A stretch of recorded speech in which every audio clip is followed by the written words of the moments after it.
बच्चों बात कर रहे थे अर्थशास्त्र में सांख्यिकी के प्रयोग के बारे में और चर्चा कर रहे थे चैप्टर नंबर 7 के बारे में, डिस्कस कर रहे थे सहसंबंध के बारे में, कोरिलेशन के बारे में हम बात कर रहे थे। बच्चों हमने जाना कि कोरिलेशन यानी सहसंबंध जो होता है वो एक द्विचरीय सांख्यिकी विश्लेषण होता है, एक प्रकार का गणितीय माप होता है जो कि दो या दो से अधिक श्रेणियों के मध्य संबंध को ज्ञात करता है। एक श्रेणी में परिवर्तन होने से उससे संबंधित दूसरी श्रेणी पर क्या प्रभाव पड़ा, यही ज्ञात करने के लिए कोरिलेशन निकाला जाता है। ये बात हमने पार्ट नंबर 1 और पार्ट नंबर 2 में भी पढ़ी। साथ ही बच्चों मैंने आपको बताया कि कोरिलेशन में कारण और परिणाम का संबंध होता है, कारण प्रभाव का संबंध होता है, जिसमें एक स्वतंत्र चर होता है और एक आश्रित चर होता है। इस पे हमने बात करी कोरिलेशन के अंतर्गत, इसे आर चिन्ह से दर्शाते हैं। वही बच्चों पार्ट नंबर 2 में हमने बात करी कोरिलेशन ज्ञात करने की विधियों पर, जिसमें हमने बात करी थी कैलिब्रेशन की सहसंबंध गुणांक विधि। आज हम बात करेंगे पार्ट नंबर 3 जिसमें हम बात करेंगे संभाव्य उम्र क्या होता है, परमाव्य उम्र क्या होता है, इससे सीमाएं और श्रेणियां कैसे निकलती है, और साथ ही बात करेंगे सहसंबंध ज्ञात करने की अन्य विधियों के बारे में। चलिए बच्चों स्टार्ट करते हैं पार्ट नंबर 3। संभाव्य विउम्र जिसे हम बोलते हैं प्रोबेबल एरर, इसे शॉर्ट में पीई से दर्शाते हैं। संभाव्य उम्र जो होता है वो कैलिब्रेशन के सहसंबंध गुणांक का एक विश्वसनीय माप है, साथ ही बहुत ही पुराना माप है।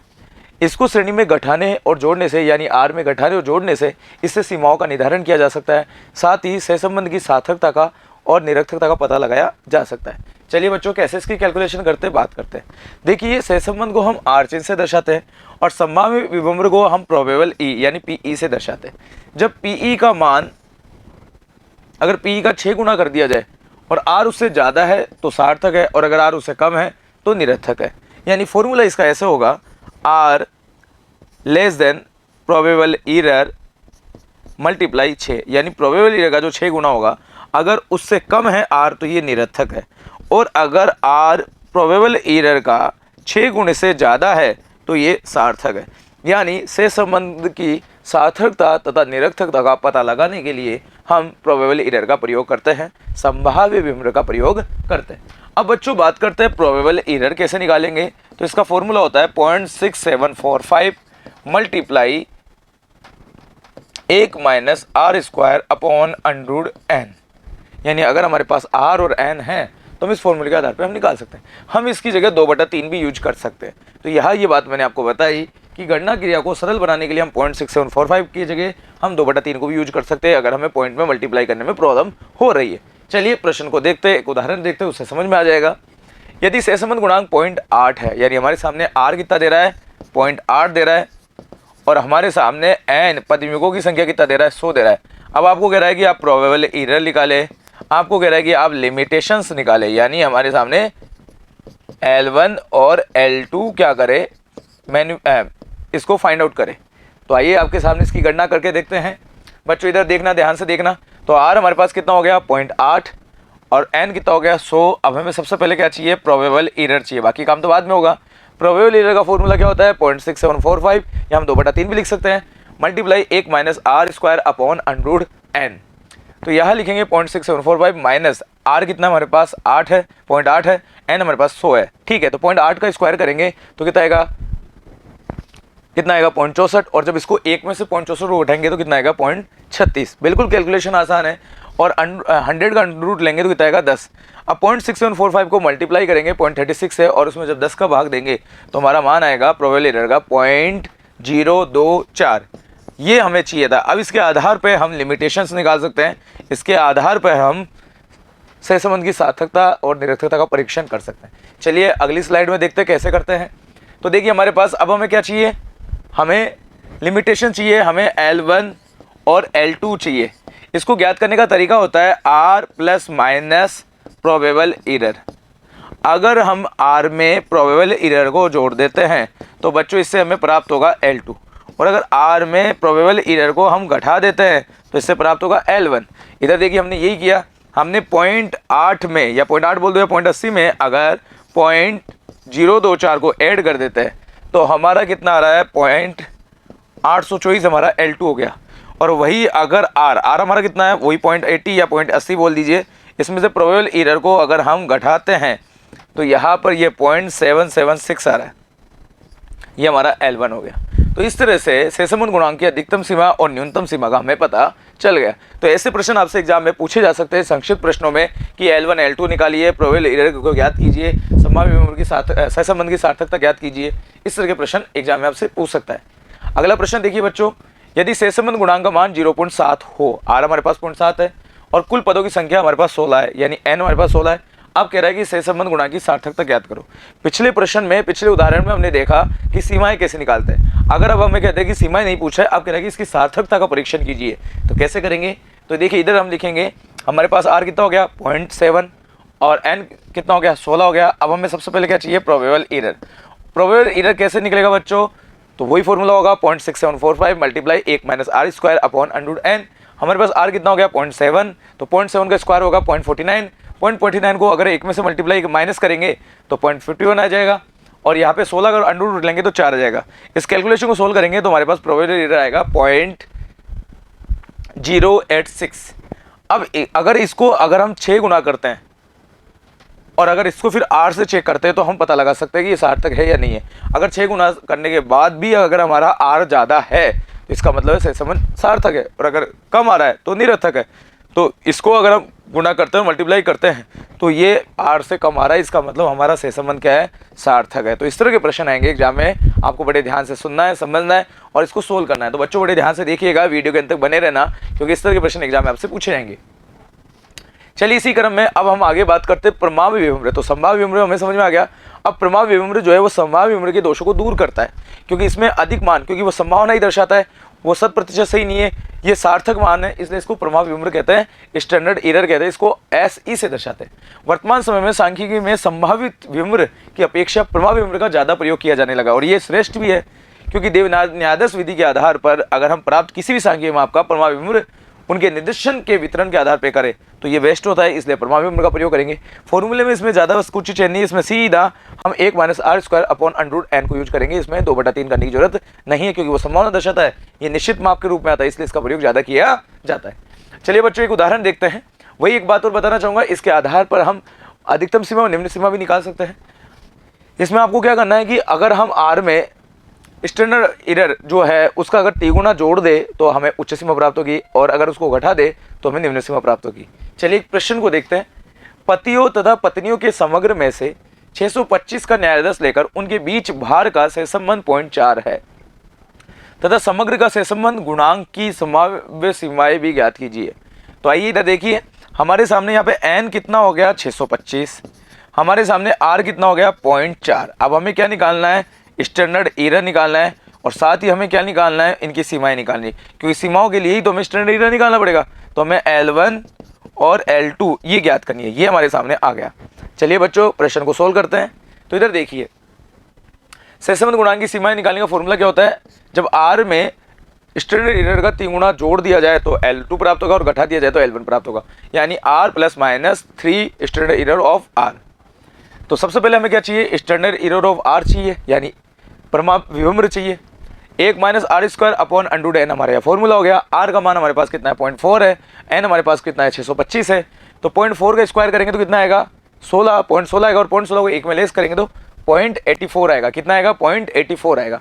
माइनस का 0.84 आएगा, और माइनस के 0.84 में 25 का अगर हम भाग देंगे, इसका हम भाग देंगे और फिर हम इसका मेजरमेंट निकालेंगे, तो इसका मान हमारा आएगा 0.03 आएगा। कितना आएगा? 0.03 आएगा। अगर हम इस 0.84 में 25 का भाग देंगे तो हमारा 0.03 आएगा।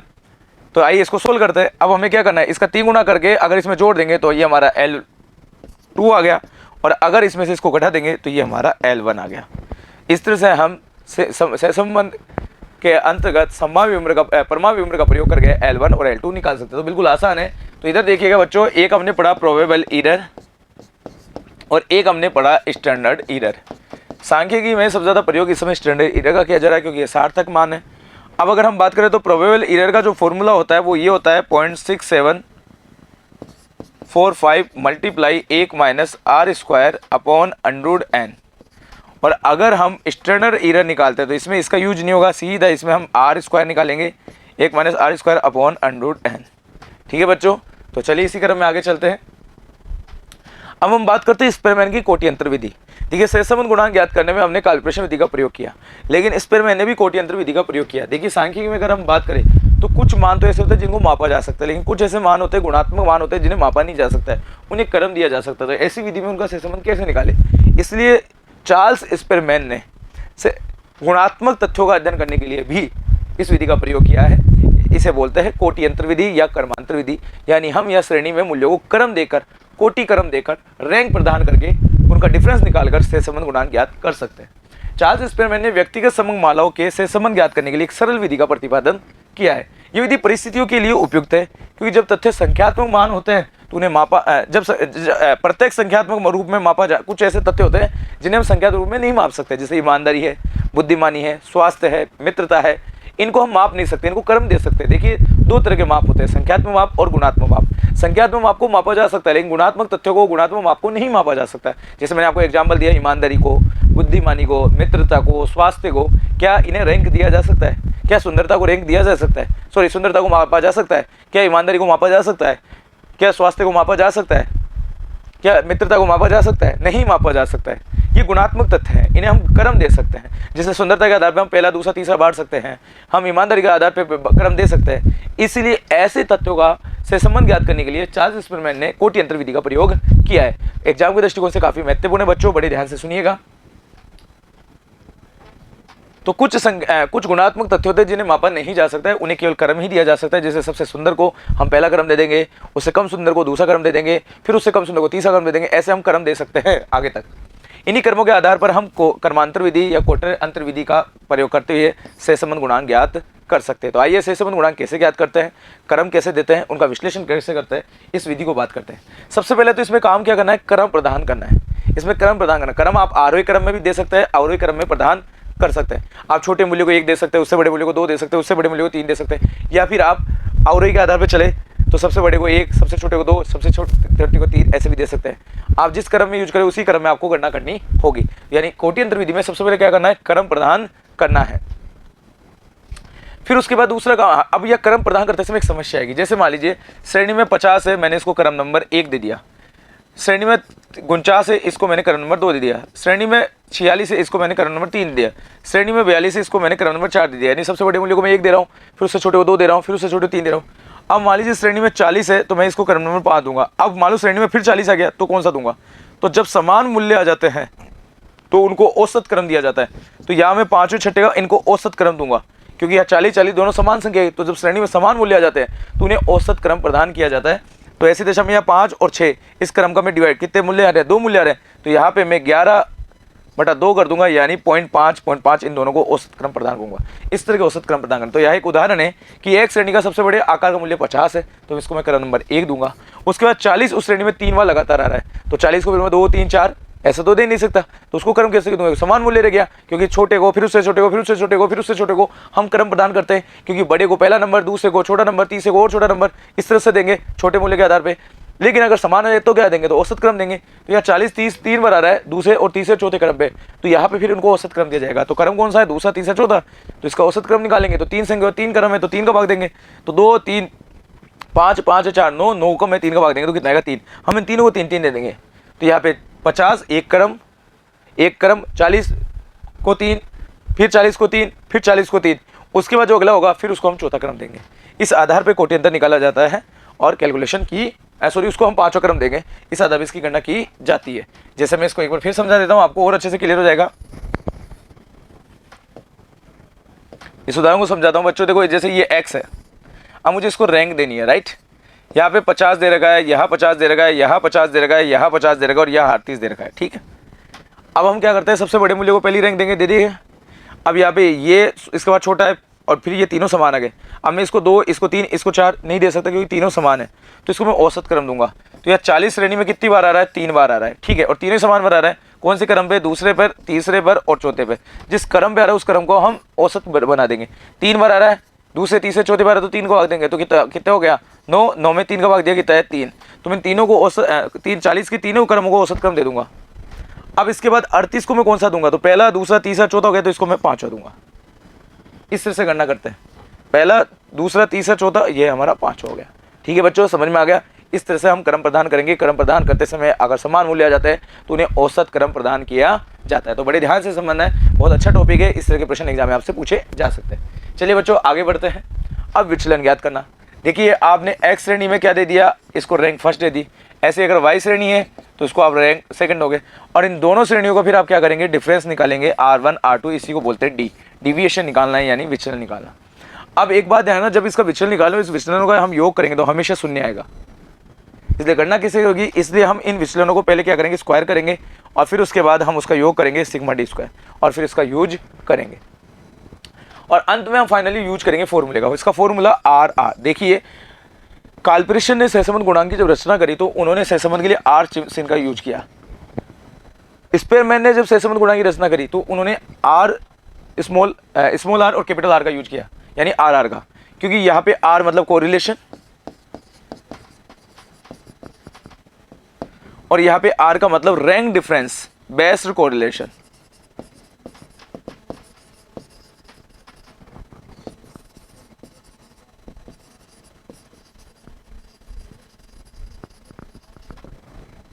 इसलिए उसको आर आर से दर्शाते हैं, ये ध्यान रखिएगा। तो स्पेयरमैन के द्वारा जो समांतर सहसंबंध गुणांक ज्ञात किया जाता है उसको स्मॉल आर और कैपिटल आर के से दर्शाया जाता है, आर बटा आर से दर्शाया जाता है। अब बच्चों इसका फॉर्मूला जो होगा वो देखिए, इसका फॉर्मूला होगा आर आर बराबर 1 minus 6 sigma d square upon n square minus 1। इस आधार पे हम गणना करेंगे। सिंपली अगर हम क्रम दे रहे हैं तो यही यूज करेंगे, लेकिन अगर मान लो समान क्रम हमारे आ जाते हैं, औसत क्रम आ जाते हैं, तो फिर हम इसके फॉर्मूले को यूज करेंगे। आर आर बराबर 1 minus 6 sigma d square upon m cube minus m, और ये जितनी बार आएंगे उतनी बार हम इसको यूज करेंगे एन स्क्वायर माइनस 1। तो चलिए आगे देखते हैं। संशोधित सूत्र हमें करना पड़ेगा, तो यह वही 6 sigma d square 1/12 m cube minus m, और इस तरह से हम इसको यूज करते रहेंगे। ठीक है, ये एक बात ध्यान रखिए, यहाँ पे 1/12 और आएगा। ठीक है, 1/12। ठीक है, चलिए बच्चों आगे चलते हैं। तो इसको सोल्व करके देखते हैं, क्वेश्चन को देखते हैं, फिर हम इसको सोल्व करते हैं। इधर देखिए आपके सामने एक प्रश्न है, निम्न समंकों से क्रमांतर रीति द्वारा सहसंबंध गुणांक ज्ञात कीजिए। एक्स श्रेणी दे रखा है 48, 33, 40, 9, 18, 14, 65, 24, 19, 57। वाई श्रेणी दे रखा है 12, 13, 29, 6, 15, 4, 20, 9, 5, 19। चलिए अभी हम इसको निकालते हैं। सबसे पहले एक्स श्रेणी, ये वाई श्रेणी, हम इनको रैंक प्रदान करेंगे। तो यह श्रेणी में सबसे बड़ा मूल्य कौन सा है, 65, इसको मैंने रैंक नंबर 1 दी। उसके बाद दूसरा छोटा मूल्य कौन सा है, 57, इसको रैंक नंबर 2 दी। उसके बाद फिर 48 को 3, उसके बाद 40 उसको 4, उसके बाद 33 उसको 5, उसके बाद 24 उसको 6, उसके बाद 19 उसको 7, उसके बाद 14, उसके बाद 19 को हमने क्या दिया 7, उसके बाद 18 को 8 दिया, और उसके बाद 14 उसको हमने 9 दिया, और सबसे छोटा 9 है उसको हमने 10 दिया। इस तरह से हमने रैंक दे दी, यानी बड़े मूल्य को पहला नंबर, उसके बाद छोटे को दूसरा, उसके बाद तीसरा। इस तरह से हमने रैंक प्रदान कर रहे हैं अवरोही क्रम में। इसी पर वाई श्रेणी में हम रैंक दे रहे हैं। वाई श्रेणी में अगर हम बात करें तो इसको R2 दर्शाएंगे, इसको R1 तो इसको R2। यहाँ पे सबसे बड़ा मूल्य कौन सा है श्रेणी में, 29, तो इसको हमने 1 दे दिया। उसके बाद दूसरा सबसे बड़ा मूल्य छोटा मूल्य कौन सा है, 20, इसको हमने 2 दे दिया। उसके बाद अगर हम बात करें छोटा मूल्य कौन सा है तो 19, इसको हमने 3 दिया। उसके बाद छोटा मूल्य कौन सा है, तो उसके बाद छोटा मूल्य 15, इसको हमने 4 दे दिया। ऐसे करते करते ये हमने रैंक दे दी। एक बात ध्यान रखना, टोटल मूल्य कितने हैं उतनी ही रैंक दी जाएंगे। तो पद कितने टोटल 10 है। देखो 1 2 3 4 5 6 7 8 9 10, तो रैंक भी 10 दी जाएगी। ये देख लीजिए रैंक दे दी। अब एक्स श्रेणी की रैंक को हम R1 से दर्शाएंगे, वाई श्रेणी की रैंक को R2 से दर्शाएंगे, और इन दोनों का डिफरेंस को बोलेंगे D। तो यह D हो जाएगा R माइनस R2।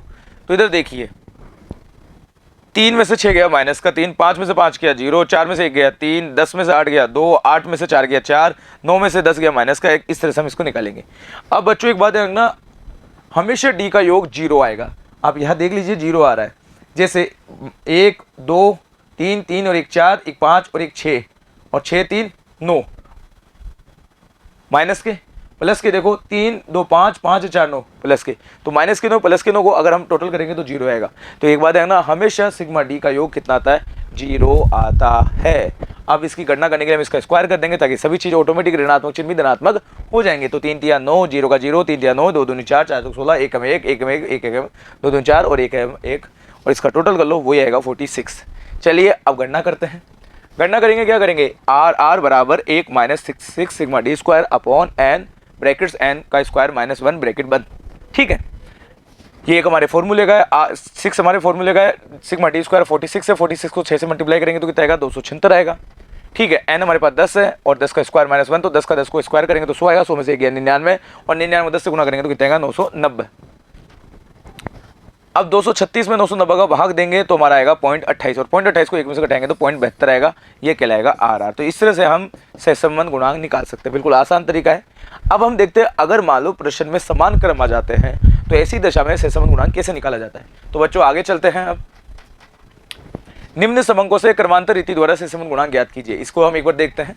75, 88, 95, 70, 60, 80, 81, 50, 120, 134, 150, 115, 110, 140, 142, 100। चलिए ये तो समान क्रम में नहीं है, लेकिन इसको भी हम सोल्व करके देखते हैं। इधर देखिए आपके सामने ये एक्स श्रेणी हो गई, ये वाई श्रेणी हो गई। पहले तो रैंक गिनो की पद कितने, 1 2 3 4 5 6 7 8, तो रैंक कितनी होगी 8 होगी। सबसे बड़े मूल्य को पहली रैंक देंगे तो सबसे बड़ा मूल्य कौन सा है 95, इसको हमने 1 दे दी। फिर 88 इसको 2 दे दी, फिर 81 इसको हमने 3 दे दी, फिर 80 इसको हम 4 दे दी। उसके बाद बात करें 75 है उसको 5 दे दी। ऐसे करते करते सबसे छोटा मूल्य 8 था, 50 था, इसको हमने 8 रैंक दे दी। इसी वजह वाई श्रेणी में हम रैंक देंगे। अब एक्स श्रेणी और वाई श्रेणी के रैंकों को आपस में घटाएंगे, यानी R1 और R2 घटाएंगे तो क्या प्राप्त होगा डी।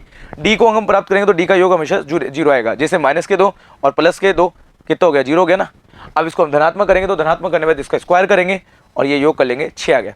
अब हमारा फॉर्मूला क्या होगा, r r 1 minus 6 sigma d square upon n bracket n का स्क्वायर माइनस 1 ब्रैकेट 1। तो यहाँ पे सिग्मा डी स्क्वायर का योग की तरह 6 को 6 का स्क्वायर करेंगे, 6 आ गया।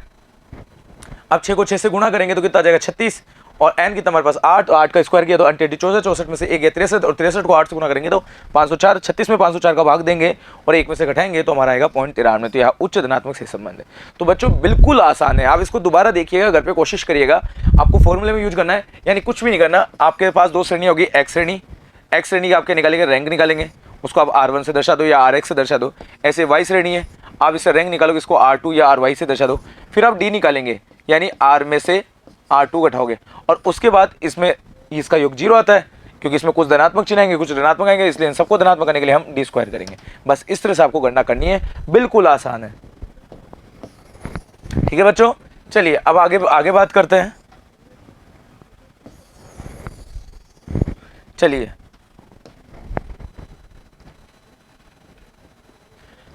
निम्न समंकों से क्रमांतर रीति द्वारा सहसंबंध गुणांक की गणना कीजिए।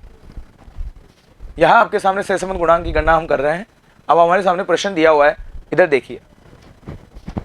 एक्स श्रेणी 80, 78, 75, 75, अब समान वाले आ गए। अब इसको कैसे सोल्व करेंगे, 80, 78, 75, 75, 68, 67, 60, 59। तो यहाँ पर पद कितने 8 है। रैंक देते हैं, देखिए 80 को मैंने पहली रैंक दे दी, 78 छोटा मूल्य उसको हमने दूसरी रैंक दे दी। उसके बाद छोटा मूल्य कौन सा 75, 75। अब 75 तीसरे और चौथे क्रम पे आ रहा है, तो यहाँ इसको औसत क्रम देंगे, क्योंकि 75 श्रेणी में कितनी बार आ रहा है 2 बार आ रहा है। कौन से नंबर पे आ रहा है 3 और 4 पे आ रहा है, तो हम ना तो इसको 3 दे सकते ना 4 दे सकते, इसलिए औसत क्रम देंगे। औसत क्रम कैसे देते हैं, यानी संशोधित क्रम देना या औसत क्रम देना एक ही बात है। तो यह कौन से क्रम की बात है 3 और 4 की है, तो हम 3 और 4 और कितनी बार आ रहा है 2 बार, तो 7 में 2 का भाग देंगे 3.5, 3.5 इनको रैंक देंगे। तो यहाँ पे पहला हो गया, दूसरा हो गया, तीसरा हो गया, चौथा हो गया। अब 68 को हम 5वां दे देंगे, 67 को 6वां दे देंगे, 60 को 7वां दे देंगे और 59 को हम 8वां दे देंगे। इस तरह से हम इसको घटते क्रम में क्रम दे रहे हैं। अब चलते वाई श्रेणी में। वाई श्रेणी में बात करें तो सबसे बड़ा मूल्य कौन सा है, अगर हम बात करें तो सबसे बड़ा मूल्य हमारा 17, इसको हमने 1 रैंक दे दी, फिर 16 इसको 2 रैंक दे दी, 15 इसको 3 रैंक दे दी। अब 14 यहाँ पे 3 बार आ रहा है, 14 3 बार आ रहा है। कौन सी रैंक पे आ रहा है, चौथे, पांचवें, छठे पे आ रहा है, चौथे, पांचवें और छठे पे आ रहा है। कितनी बार आ रहा है 3 बार आ रहा है, तो ये 15 हो गया। 15 में अगर हम 3 का भाग देंगे तो इन तीनों को हम कितनी औसत क्रम देंगे 5, 5, 5। तो चौथा, पांचवा, छठा हो गया, अगले को हमने 7वां दे दिया और अगले को 8वां दे दिया। इस तरह से औसत क्रम देना है। बिल्कुल बच्चों आसान है, आप प्रैक्टिस करोगे बिल्कुल आ जाएगा। अब हमें क्या करना है, डिफरेंस निकालना है, रैंक डिफरेंस निकालना है। R1 में से R2 को घटा देंगे, तो देखिए 1 में से 8 गया माइनस का 7, 2 में से 7 गया माइनस का 5। इस तरह से हम इसको घटाएंगे। अब इसका अगर हम योग करेंगे तो 0 आएगा। हमेशा रखना सिग्मा डी का योग 0 आता है, क्योंकि इसमें कुछ धनात्मक है कुछ ऋणात्मक है। अब ऐसी दशा में इसको सभी को धनात्मक करने के लिए हम डी स्क्वायर करेंगे, तो 0.7 को स्क्वायर करेंगे तो 0.49 आ जाएगा। सॉरी 7 का -7 का स्क्वायर करेंगे तो 49 आ जाएगा, -5 का करेंगे तो 0.25 आ जाएगा। ऐसे हम इसको स्क्वायर कर देंगे और सभी धनात्मक हो जाएंगे। इसका योग करेंगे तो कितना आएगा 159.50। अब बच्चों यह फॉर्मूला थोड़ा चेंज होगा, ये हमें थोड़ा सा देखना है। देखिए अब तक जो हम फॉर्मूले यूज करते थे वो हम यूज करते थे R बराबर 1 minus 6 sigma d square upon √n n square -1। लेकिन जब औसत क्रम आ जाता है इस फॉर्मूले को हमें चेंज करना होगा। आर आर बराबर 1 minus 6 bracket sigma d square plus 1/12 m cube minus m, अगर एक बार औसत क्रम है। अगर और आ रहा है तो फिर ऐसे ही एम क्यूब माइनस एम, ऐसे चलता रहेगा श्रेणी में 2 बार। जितनी बार आया, हमारे यहाँ 2 बार आया तो हम 2 बार यूज करेंगे, 3 बार तो 3 बार यूज करेंगे, और नीचे वही एन स्क्वायर माइनस 1 ये फॉर्मूला रहेगा। तो यहाँ औसत क्रम हमने दे लिया, अब इसका हम संशोधन करते हैं। अब इधर देखिए, ये हमारा 2 बार है इसलिए हमने 2 लिख दिया, एम क्यूब। यहाँ अगर हम देखें तो वहाँ पर अगर हम बात करें तो पिछली श्रेणी में, इधर देखिए प्रश्न को फिर देखिएगा, 75 श्रेणी में 2 बार आया था, इसलिए यहाँ पर एम कितना हो जाएगा, स्मॉल एम कितना हो जाएगा 2। वहाँ पर अगर हम बात करें तो 14 कितनी बार है, 3 बार, यानी यहाँ पे एम कितनी बार हुआ 5 बार, सॉरी यहाँ पे एम कितनी बार हुआ 3 बार। बस ये चीज़ हमें यहाँ यूज करनी है, यहाँ एम का मान और यहाँ एम का मान कितनी बार होगा। तो देखिए श्रेणी में औसत क्रम हमने 2 बार दिया तो हम ये फॉर्मूला 2 बार रखेंगे, 3 बार देते हैं तो 3 बार लिखते हैं, 4 बार देते हैं 4 बार देते हैं। लेकिन औसत क्रम कितने मूल्य के लिए दिया, 2 बार, 2 के लिए दिया, 2 बार आया तो 2 के लिए, 3 बार आया तो 3 के लिए। तो यहाँ पर 75 3 बार आया था इसलिए 3 बार देंगे, सॉरी 75 2 बार आया तो 2 बार देंगे, और 14 3 बार आया तो 3 बार देंगे। तो इधर देखिए यहाँ पर 75 2 बार आया इसलिए 2 लिखेंगे एम की जगह, और यहाँ पर 14 3 बार आया तो यह 3 बार लिखेंगे। तो ठीक है, फॉर्मूले को यूज करते हैं। एन का मान हमारे पास 8 था, 8 ब्रैकेट 8 स्क्वायर माइनस 1, अंटे 64 में से 1 गया 63 को 8 से मल्टीप्लाई कर लेंगे और इसको यह रख लेंगे। अब इधर देखिए 1/12 एम हमारे पास यहाँ पे कितनी बार आएगा, 2 बार आएगा, और वहाँ एम कितनी बार 3 बार आएगा। तो 2 को हम इसको खोलेंगे तो 2 दूनी 4, 4 दूनी 8, 8 में से 2 कट जाएगा, 6 आ जाएगा, ऐसे 3 3 9 9 3 27, 27 में 3 कट जाएगा 24 आ जाएगा। इसको हमें सोल्व करना है, इसको सोल्व करना है, और फिर इन तीनों को जोड़कर इससे मल्टीप्लाई करना है। ठीक है बच्चों, तो आइए इसको सोल्व करते हैं। इसको सोल्व करके इसमें भाग दिया तो 2 आया, क्योंकि देखिए इधर देखिए 3 3 9 9 3 27, 27 में से 3 गया कितना है 24, 24 में 2 का भाग दिया, 24 में 12 भाग दिया तो 2 आया। इसी प्रकार 2 दूनी 4, 4 दूनी 8, 8 में से 2 गया 6, 6 में 12 भाग दिया तो 0.5 आया। और इन सबको जोड़ेंगे और जब इसको 6 से मल्टीप्लाई करेंगे और इन सबको सोल्व करके भाग देंगे तो देखिए हमारा मान ऐसा आएगा, 162 को 6 से गुणा किया और 63 को 8 से गुणा किया तो 972, और 504, 972 में 500 का भाग देंगे और 1 में से घटा देंगे तो ये हमारा आंसर आ गया माइनस का 0.93। तो यह उच्च ऋणात्मक से संबंध आ रहा है। तो इस तरह की गणनाएं हमें करनी है, तो बिल्कुल आसान है, बस आपको कॉन्सेप्ट को समझना है कि स्पेयरमैन द्वारा जब भी से संबंध निकाला जाता है तो इसको स्मॉल आर कैपिटल आर से दर्शाया जाता है, और इसका जो फॉर्मूला होता है वो आपको एक बार क्लियर करना है, क्योंकि इसके प्रश्न ही एग्जाम में सबसे ज़्यादा बनते हैं। तो 1 minus 6 sigma d square upon n bracket n का होल स्क्वायर माइनस 1। लेकिन अगर औसत क्रम वाले प्रश्न आते हैं तो यहाँ आपको एक चीज़ चेंज करनी होगी, आर आर बराबर 1 minus 6 sigma d square minus 1/12 m cube minus M.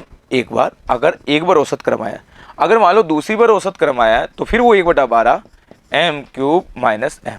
मान लो तीसरी बार आया तो यह 1/12 एम क्यूब माइनस एम। ऐसे आपको जितनी बार आए उतनी बार आपको यूज करना है। वही अगर हम नीचे बात करें तो फॉर्मूले में वही रहेगा, n bracket n square minus 1। ठीक है बच्चों, समझ में आ गया। अब यह एम क्यूब तो हमेशा सबकी जगह रहेगा, एम कितनी बार आएगा। अगर श्रेणी में कोई संख्या 2 बार आ रही है तो एम यहाँ पे 2 हो जाएगा। किसी श्रेणी में मूल्य समान 3 बार आ रहा है तो यहाँ एम 3 बार हो जाएगा। किसी श्रेणी में मूल्य अगर 4 बार समान आ रहा है तो यहाँ एम 4 बार हो जाएगा, और इसको हमें सोल्व करना है। तो फॉर्मूले में रखकर सोल्व करना है, आसान है, कोई बड़ी बात नहीं है। वही मैंने आपको डी बताया कि हमेशा सिग्मा डी का योग 0 आता है।